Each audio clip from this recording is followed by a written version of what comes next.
Welcome to the Mindcraft podcast. My name is Kimberly Quinn, and I have the pleasure of having the amazing DJ Nicholson with us here today. She is a dear friend of mine from our mastermind group, which is where we met. And DJ is, well, she's just super interesting for one, but she is an educational coach, a trainer, and this is my favorite, an inclusion specialist. And DJ is going to talk today with us, talk to us today about believing the possibility. And the context of believing the possibility has to do with DJ's passion and purpose and meaning, sort of meaning with her mission to help children and their families who have disabilities. And her whole kind of theme here is yes, they can. 3 exclamation points. So, DJ, welcome to the Mindcraft podcast. Thank you so much. I'm super excited to be here. It's just going to be fun to hang out and chat with you and share what I know and share some info, and hopefully, parents and families can have some really good takeaways that can support them in the end. Totally. We're going to talk about that too, how you can reach DJ at the end. So DJ, maybe you and I were just talking about this kind of off the record, as they say, and it's so interesting to me. So maybe you can start out also so our listeners are kind of on the same page as, some people may know more than others. Maybe start by kind of explaining what you mean by not just believing the possibility, but presuming or assuming competence when you're talking about learning with children with disabilities or wiring differences. I love that. And I think that's a really good kickoff question, because in the disability world, we talk a lot about presuming competence and why it's important to presume competence in all kids, regardless of disability and learning difference. So the simple definition of presuming competence really is making the assumption that every child can learn, and that whatever you present in the educational sense, everything that you present to a child, they are taking in, they are processing, and they are learning what you are teaching them. So we are not in the business of making things easier for kids or taking it down to, a preschool level. That we are presuming competence in their grade level, in their age, whatever it is, and that we make adjustments, we make accommodations and modifications for whatever they need in order to be the most successful. So it's kind of it's a mindset piece. Totally. Where you have to truly believe that kids, even if they look different, think different, feel different, whatever it is, that they have incredible possibility, and we don't judge based on someone's looks or someone's ability. That we absolutely know that they are completely capable of learning. It's really up to us to figure out what's the best way to do that. And, part of this comes from, so just on a personal note, my first experience with kids with disabilities and helping parents with disabilities were really with my own parents. So within my family structure, I have a sibling that has multiple different disabilities. So this was, growing up in the 70s, the supports were not the same. There weren't nearly the number of supports that there are now. And so it was really challenging, in hindsight, for my parents to handle a speech and language disability, handle ADHD and other neurodiversities, that my sibling had. And so there was a stigma associated with having, certain disabilities, and it was something that was not talked about. So if it wasn't talked about, then it was certainly never embraced. And so, I watched my parents struggle, my entire childhood, well into adulthood. And, my feeling now, now that I'm middle-aged and I see, parents still out there struggling and not knowing what to do, and not knowing that their child really is very, very, very capable. It's up to the parents and the other members of that educational team at the school to put systems in place and put tools and learning strategies in place so kids are successful. Because, like we were talking about, when we were kind of pre-gaming it, Yeah. everybody learns different, and we need to bring different things to the table to make learning possible for everybody. I think that's fantastic. I'm wondering too, DJ, if you can, just so we, the listeners can see, sort of relate even more. What are some of the learning styles broadly that you try to meet? Say varying learning styles. I'm not, just so everyone who's listening can kind of get the basic gist. Sure. So, I think a lot of this goes for just humans in general. I think not just kids, but some people are auditory learners, and they can just listen, kind of that lecture style. They can listen and take it all in. There's other kids that they're more visual learners. So they need the illustrations. They need the diagrams that go along with things. They can be that movement centered kinesthetic learner, where they need to be moving, not necessarily moving as it relates to what they're learning, but just moving, bouncing on a ball, standing on a rocker board or something to kind of, get their brains ready to process information. And I think that when we look at those three simple learning styles, then we can start to figure out, okay, within a classroom, if we're trying to meet the needs of every child, we have to have quite a bit available to us if someone needs it. And so for kids that have disabilities, autism, cognitive disabilities, learning disabilities, and they have IEPs, which in the United States are individual education plans, we can have those, different strategies and learning tools built in. So teachers and parents know what they can use to be the most successful.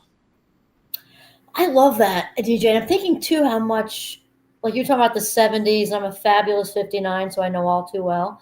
And even back in the early years when I was therapizing back in the 90s, and I did the ball thing with the fast mind clubbers, the 88. And there actually were other parents who complained because their child wanted to have a ball to sit on too. And I'm saying, this is about equity, and back then the word equity was not used very often, and definitely not with the accuracy or the focus that it is now. With fair isn't always equal, Right.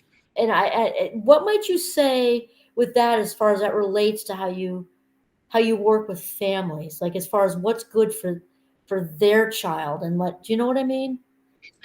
I do. I just want to take it, before I answer that question, I just want to take it back a little bit to what you said about equity and it not necessarily being fair, because if it were fair, it would be equal and everyone would have the same tools, the same resources, the same everything, even if they didn't need it.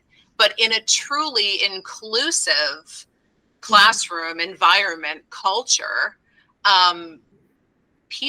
children know what's available to them to help them learn better. So I think when we present it to kids as, hey, this is something that's really going to help you, and we respect and understand that everyone needs something a little bit different, and in that culture in a classroom, when it's fostered correctly, and I say this because I've seen it, being out in schools, that kids are really good about knowing what it is that they need when they're given some options, when they're given, in the education industry, we call it that voice and choice, that you can sit in the blue plastic chair, you can sit on a bouncy ball, you can sit on the floor, or whatever else is available in the classroom.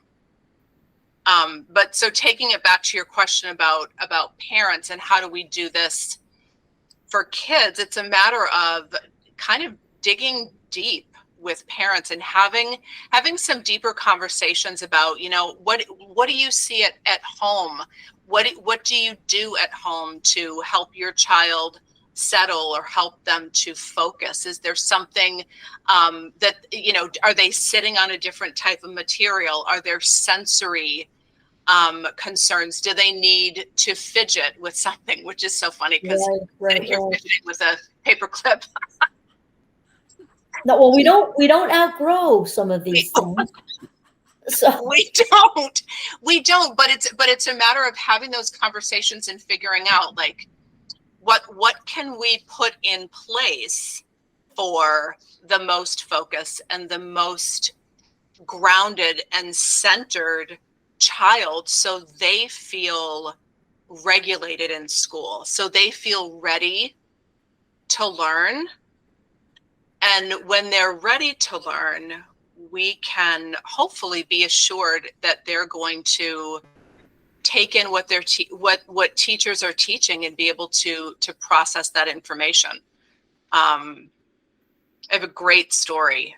If this is a good time to share a story. It's absolutely a good time. About presuming competence. So I worked with a family last year, and their son, who was in the 5th grade, had autism. Typically not very verbal. Would script and used an assistive communication device. Yep. And so their child, this family's child, was in a self-contained environment, was on a modified curriculum, very little engagement in school, not a lot of presuming competence at all. And so it was just kind of parents were very, very defeated. What can we do? I mean, he's in the 5th grade, he's watching, bubble guppy cartoons during the day, like just really, really not appropriate. And so, the mom and I especially did a really deep dive into, so what is it? What is it that makes him connect? And, we realized like, okay, he's a really auditory learner. And so we spoke with the rest of the IEP team, during a meeting, and we got things put into place where, he was able to, listen to a teacher's direction and listen to their teaching through headphones that then went into, a device like an iPad. And so he could read what she was saying. So, it went in, and then he was able to kind of capture all the information. And so we realized in doing that, just trying it to see what would happen, we realized, well, he's also a very, very fluent reader. He's reading fluently, even though he's not typically verbal. And so what we realized was, because he was such an avid reader, because we were putting some things in place for him that really made him so much more engaged in school, that there was a definite shift in the way his teachers saw his progress. So instead of seeing a child that just kind of sat in a classroom, uninvolved, unengaged, kind of detached from everything and just kind of there in the classroom, there was a shift to, well, maybe we could try inclusion. Maybe we could try having him go out into, general education for part of the day. And so for part of the day, he went out for science, and he just blossomed unbelievably. And so, the work that he was given, with his modified curriculum, he was going through, a month's worth of work in 3 days, and understanding and comprehending. And, it's the whole presuming competence that they kind of kicked it up a notch, and they decided, what, let's see how he does on a general standard track. Let's give him all the things, all the labs, all the projects, all the vocabulary. And this child just soared exponentially. And so we went from, in a matter of 8 months or so, we went from him being in a self-contained setting with very little interaction with typical peers. He was out in, a general ed setting for 15% of the day. We flipped that completely, where he was then included in general education for 85% of the day, and just had special ed support, like like a resource room support. Just if you need help with, some comprehension because the vocabulary is tough, whatever it was. And the beautiful thing is, not only did this kid get involved in his learning because they presumed competence, he also started swimming at a local rec center with the support of a peer. And, last I talked to mom, joined a little swim team. Wow. So it was such an unbelievable shift in who this child was surrounding himself with. The parents, of course, were presuming competence, but they didn't know, like, how do I help my child and my child's teacher understand his potential and understand, like, listen, he's autistic. He's going to process things differently. And, the mom, would say to me, I know that he's getting it because he takes in all this information, and she says it like spins around in his brain and it comes flying out like 2 weeks later. And it's exactly what he was taught like that 2 weeks before.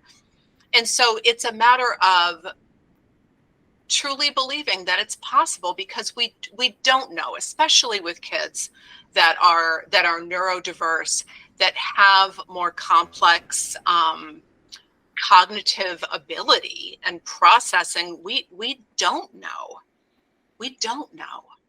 So if they're showing what they know in a different way, or showing it at a different time, like 2 weeks later, or they need more visuals to support what they're trying to say, or they need a graphic organizer to organize their thinking before they write, if they need the oral practice and sharing their writing with someone before they put pencil to paper, or they speak it into a computer. I mean, there are countless learning tools and supports out there for kids. And, one of the things that I hear a lot is, these things are too expensive. We don't have the money. Our district doesn't have the money. My school's not going to pay for that. So many of the things that I talk to parents about, and I even talk about, when I'm out coaching in schools, is these are available for free. So much of the really high-tech stuff, it's built into our word processing programs. It's built into Google, it's built into Microsoft. There are apps available. There are what we consider in the, special ed world to be like low-tech tools, graphic organizers, little grips for your pencil, reading rulers, trackers, all that stuff. It's either no money or a nominal amount. And they're such game changers. I would think so. I'm thinking of even a program that the college where I teach, DJ. So, because now I have students who might have a learning impairment, but sometimes it's the fast mind crew with the ADHD. I prefer to use the positive phrase, fast mind club. And sometimes it's just easier than when they're at night, when they're tired or whatever like that. And it takes less than a minute. You run the article through, and out it comes with a link that reads it to you. I mean, it's amazing. You're talking about the 70s. None of this existed. Computers didn't even exist, really. Right. And so I'm thinking of that, how much easier it's gotten. And I think, we have a couple of neurodiverse ones in our family as well. And how much easier it is. But a bigger thing I wanted to bring up too, or as big, is think about all this work you're doing that's not only helping the actual learning process. I was thinking about that little boy you were just talking about. I can only imagine, when I was picturing him, as you said, in a self-contained environment, watching cartoons were way under his age range and intelligence range. Mental health wise, right? How was he anything other than depressed? Or, Right. I don't mean let's keep it from him, but like a child separated, because we're not wired for separation as human beings to begin with. And I'm thinking of these kids, especially the nonverbal children who can't tell you.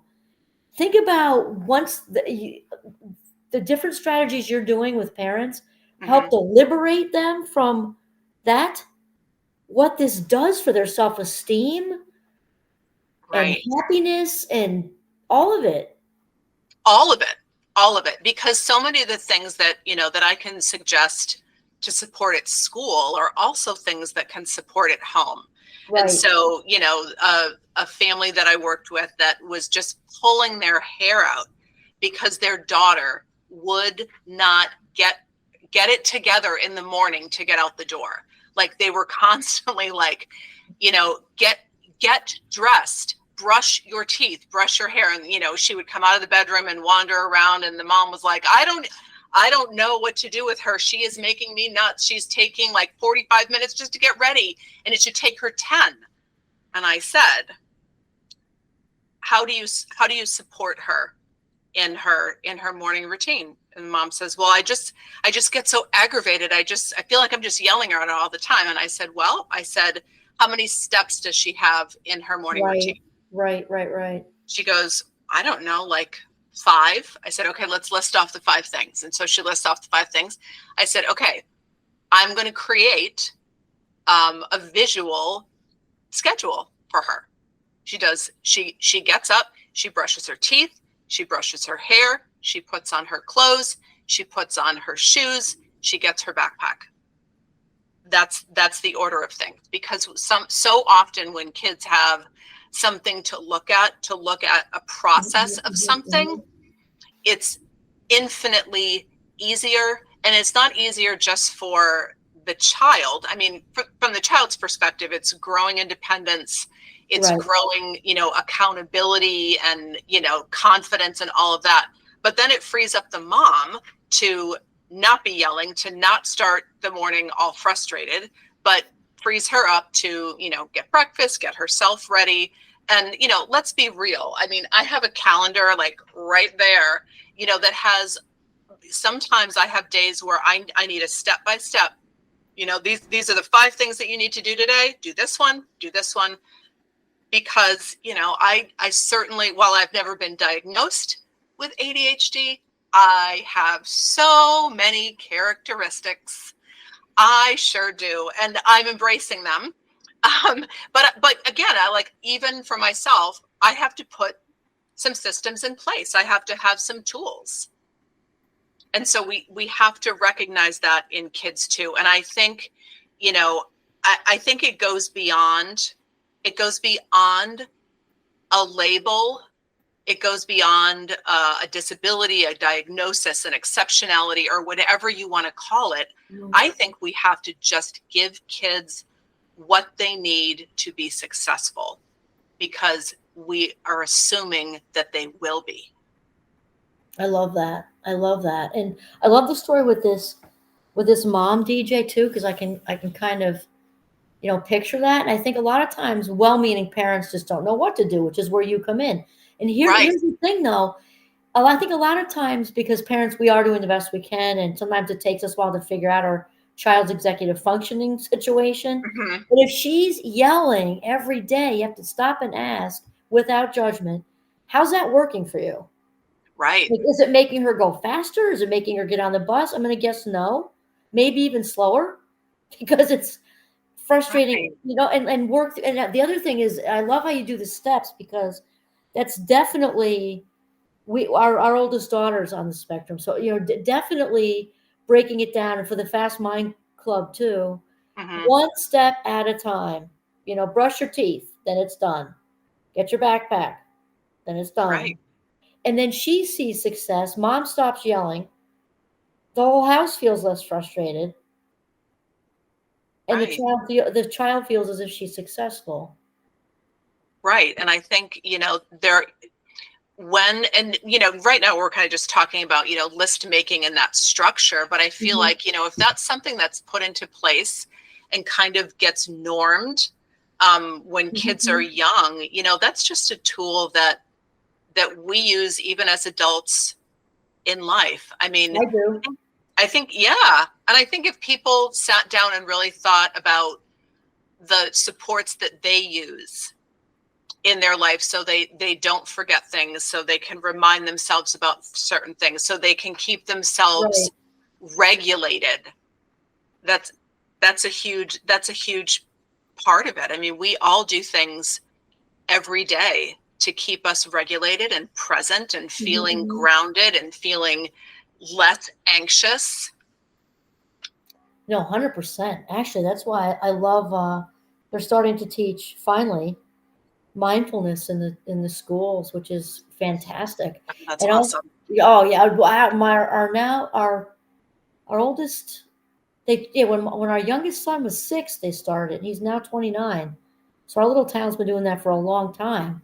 Super important. But also I like how you said, DJ, because just like we teach math and all these things we teach early on, there's without well-being, and I mean a big umbrella of it, okay? And the Right. executive functioning and self-esteem.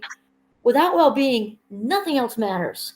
The No. math's not going, and this isn't good. If they don't have friends, if they're not feeling social, if they're not feeling good about themselves and part of things, then rest of it's a gigantic waste of effort. So that's why I think that the work you're doing is absolutely amazing, because some of these steps, like you say, we as grown-ups, I know I do, when things start to feel the monkey mind chatters flying around and everything, I'm like, okay. Sometimes I'll even step out. Nobody's going to bother you in the bathroom, right? Go in the Right. bathroom and Right. say, okay, it's one of the books we're reading too, The Essentialist. What's important now? That acronym. What's important now? For that little girl and her mom, it might be getting out the door, so it's the backpack.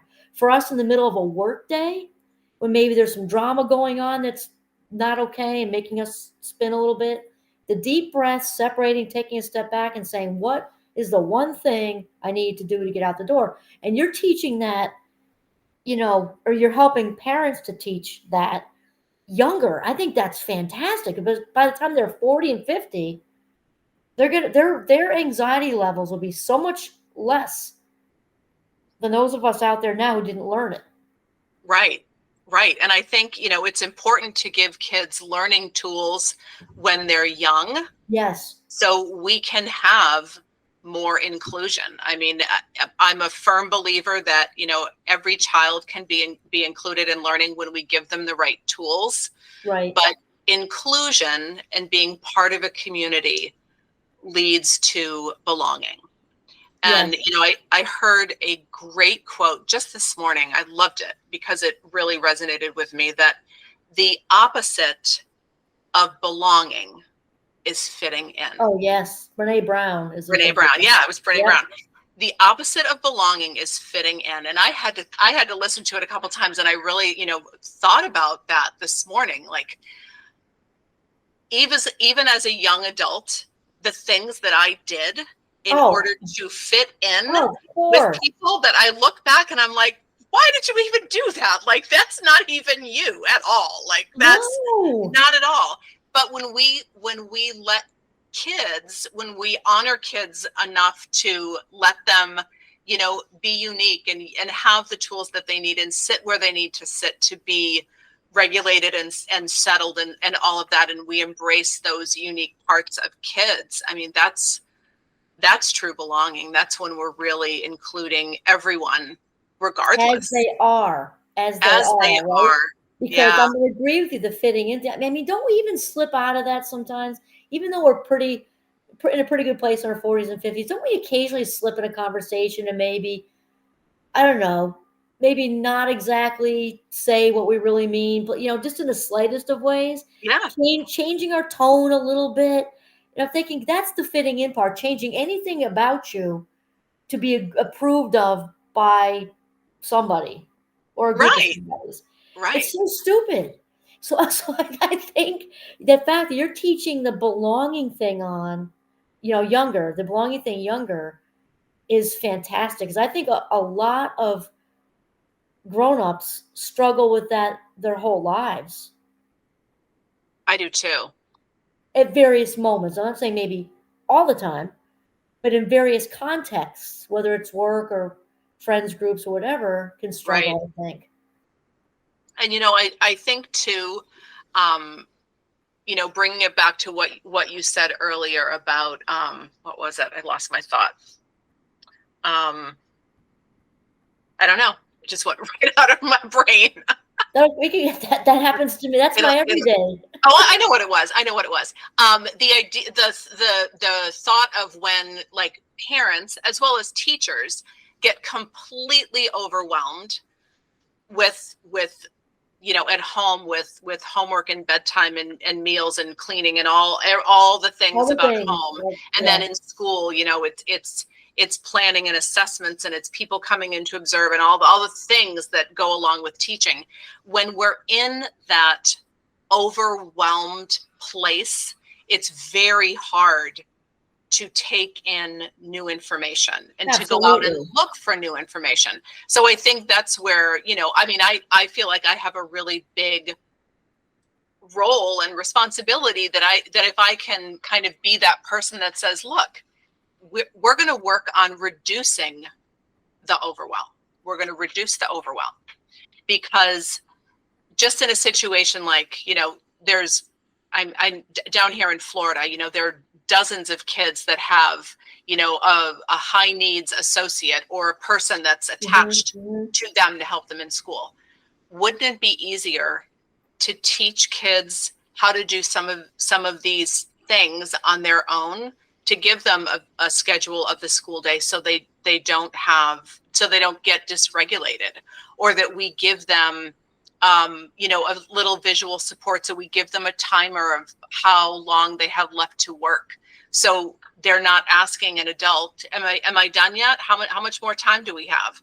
That we give them self-sufficiency. We give them tools to breed that independence. Sometimes it's the smallest little shift in learning supports that makes the biggest difference, because it's going to grow that self-sufficiency, grow the independence, and self-esteem and take some of the weight off of teachers and parents when we teach kids how to do that. And I talk a lot in my coaching about, it's important to know what to do, but it's equally as important to know how to do it.